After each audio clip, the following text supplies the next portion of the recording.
என் அன்பு சகோதர சகோதரிகளே, ஆண்டவரும் உலக ரட்சகருமான இயேசு கிறிஸ்துவின் ஈடு இணையற்ற நாமத்தில் என் அன்பின் வாழ்த்துக்கள். கர்த்தர் உங்களை ஆசீர்வதிப்பாராக. ஓசியா 14:4 வாசிக்கிறேன். நான் அவர்கள் சீர்கேட்டை குணமாக்குவேன், அவர்களை மனப்பூர்வமாய் சிநேகிப்பேன், என் கோபம் அவர்களை விட்டு நீங்கிட்டு. சீர்கேட்டை, அந்த பேக் ஸ்லைடிங்கை சுகமாக்குகிறவர், பின்மாற்றத்திலிருந்து விடுதலை கொடுத்து சுகமாக்குகிறவர். பிசாசு பின்மாற்றத்துக்குள்ள கொண்டு போய் நம்மளை காயப்படுத்தி குற்றுயிரா போட்டுட்டான். கர்த்தர் நம்மை சுகமாக்குகிறேன் என்று வாக்கு பண்ணுகிறார். ஆண்டவர் நம்மை சுகமாக்குவதற்கு முதலாவதாக நாம் அவருடைய அழைப்பை, அவர் யார் என்பதை அறிந்து கொள்ள வேண்டும் என்று பார்த்தோம். நேற்று தினத்தில் நம்ம தியானித்தோம். நம்முடைய குறைகளை, நம்முடைய அந்த பின்மாற்றத்தை ஒப்புக்கொள்ள வேண்டும் என்பதை நம்ம தியானித்தோம். இன்னைக்கு 1 சாமுவேல் 7ஆம் அதிகாரம் 6வது வசனத்தில் நான் ஒரு முக்கியமான காரியத்தை சொல்ல விரும்புகிறேன். 1 சாமுவேல் 7:6. அவர்கள் அப்படியே மிஸ்பாவிலே கூடி வந்து தண்ணீர் மொண்டு கர்த்தருடைய சந்நிதியில் ஊற்றி அன்றைய தினம் உபவாசம் பண்ணி கர்த்தருக்கு விரோதமாய் பாவம் செய்தோம் என்று அங்கே சொன்னார்கள். கர்த்தருக்கு விரோதமாய் பாவம் செய்தோம் என்று சொன்னார்கள். மிஸ்பா, தேவனும் மனிதனும் அங்கே உடன்படிக்கை செய்த அல்லது அவர்கள் ஒப்புரவான ஒரு இடம். மனிதன் தேவனோடு கூட ஒப்புரவான முக்கியமான சம்பவத்தை தான் 1 சாமுவேல் 7ஆம் அதிகாரத்தில் படிக்கிறோம். அருமையான தேவனுடைய பிள்ளைகளே, அவர்கள் கர்த்தருக்கு முன்பாக நாங்கள் பாவம் செய்தோம் என்று ஒப்புக்கொண்டார்கள்.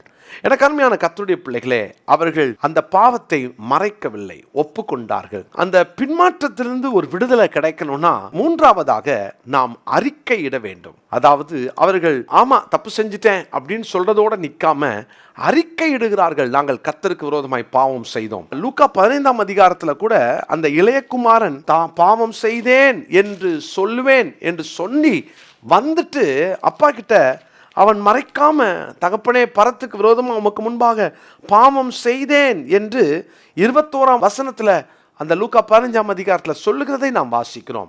நான் உமக்கு விரோதமாய் பாவம் செய்தேன். அவன் ஒப்புக்கொள்கிறான், அறிக்கையிடுகிறான். ஒப்புக்கொண்டால் தான் அறிக்கையிட முடியும். அதாவது தகப்பனை முதல்ல அறியணும், அவர் யாருன்னு. இரண்டாவது, நான் தவறு செஞ்சது உண்மைதான் ஒப்புக்கொள்ளணும். அப்பதான் அறிக்கையிட முடியும்.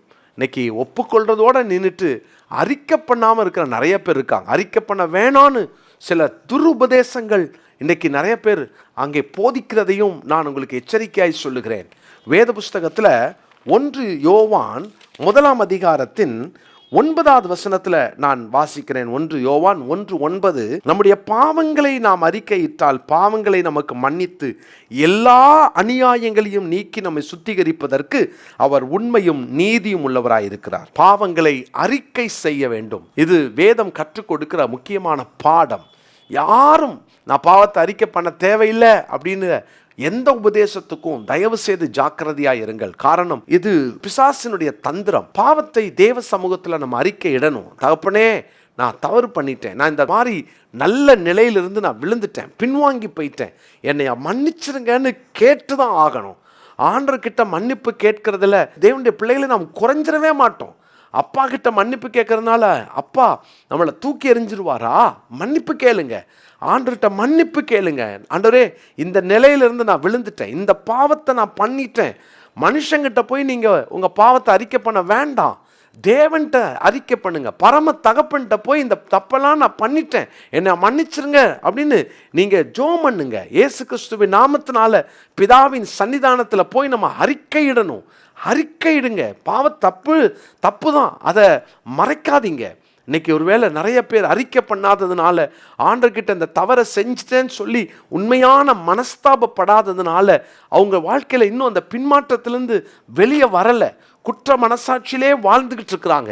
அருமையான தேவனுடைய பிள்ளைகளே, வேத புத்தகத்தில் சங்கீதம் 51:4 நான் வாசிக்கிறேன். தேவரீர் ஒருவருக்கே விரோதமாய் நான் பாவம் செய்து உமது கண்களுக்கு முன்பாக பொல்லாங்கானதை நடப்பித்தேன். நீர் பேசும்போது உம்முடைய நீதி விளங்கவும், நீ நியாயம் தீர்க்கும் போது உம்முடைய பரிசுத்தம் விளங்கவும் இதை அறிக்கை இடுகிறேன். நான் பாவம் செஞ்சிட்டேன், உங்களுக்கு விரோதமா தப்பு பண்ணிட்டேன்னு அறிக்கை இடுகிறார்.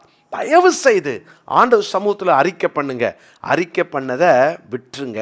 பிரியமானவர்களே, இந்த நாளில் ரொம்ப முக்கியமான ஒரு காரியம், நாம் பின்மாற்றத்திலிருந்து வெளியே வரணும்னா, பின்மாற்றத்தை கர்த்தர் குணமாக்கணும்னா நாம் அறிக்கையிட வேண்டும். இந்த அறிக்கை பண்ணுற அனுபவம் நமக்கு வேணும். சங்கீதம் 51:4 இந்த நாளினுடைய மனப்பாட வசனமாய் குறித்து கொள்வோம். அறிக்கை பண்ணி விட்டுருவோம்.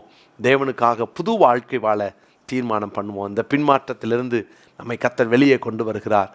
புது சிருஷ்டியாக தேவனுக்காக வாழ தேவன் இந்த நாளில் நம்மளை முன்குறித்திருக்கிறார்.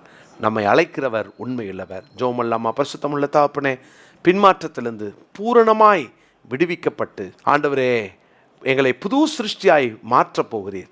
ஆண்டவரே, அதற்கு நாங்கள் என்ன செய்யணும்னு கற்றுக் கொடுக்குறீங்க. ஆண்டவரே, நீர் யார் என்பதை அறிந்து கொண்டோம். நாங்கள் குற்றங்களை ஒப்புக்கொண்டோம். அதோடு கூட அதை அறிக்கையும் செய்கிறோம். மன்னியும்.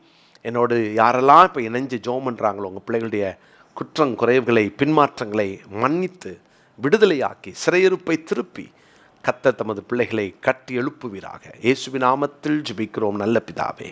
ஆமென்.